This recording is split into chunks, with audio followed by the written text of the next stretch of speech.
Procès Thomas Sankara ce mercredi, le 70e témoin à la barre. 6 autres témoins ont pu faire leur déposition à l'audience de ce jour. Les éléments de la sécurité présidentielle à l'époque des faits, ils avouent avoir été sevrés de munitions pendant 3 mois par le général Diendéré, Dramane Guéné.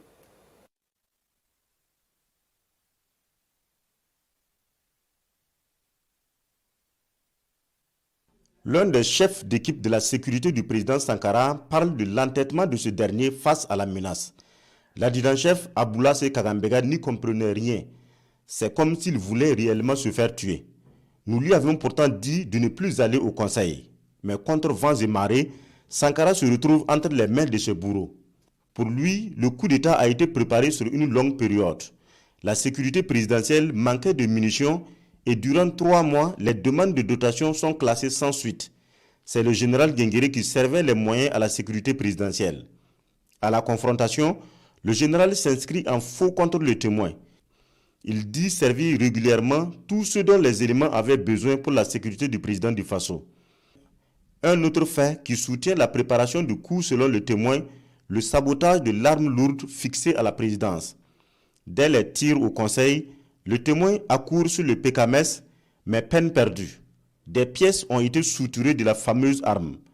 Le supposé fautif, Bossobé Traoré, celui-là même qui est accusé de taupe dans la sécurité présidentielle. Mais à la confrontation, Bossobé rejette l'accusation. L'adjudant-chef Norbert Magnini est appelé à la barre pour juste témoigner de ce qu'il a entendu après les faits.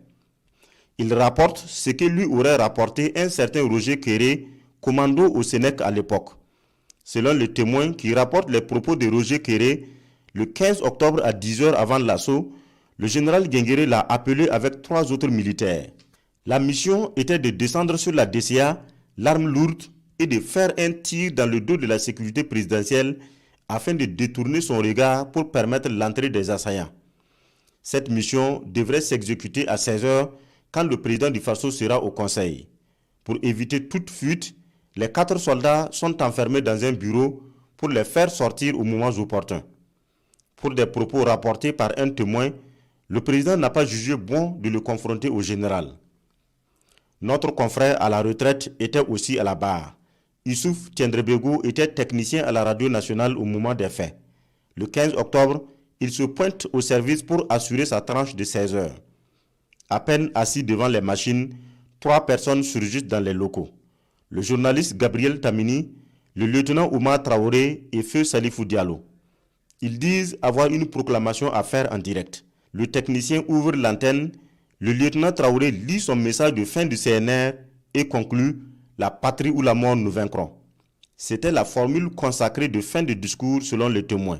Il se permet alors de couper le direct, colère de Salifou Diallo qui pointe son arme sur le technicien. « Pourquoi tu as coupé la déclaration ?» Gabriel Tamini s'interpose, lui demandant de ne pas tirer. Youssouf Tiendrebego est sauvé de justesse. En réalité, le technicien n'a pas attendu la signature de la déclaration avant de couper le micro. Les derniers mots qui ne sont pas passés en direct, c'était pour le Front populaire, le capitaine Blaise Compaoré.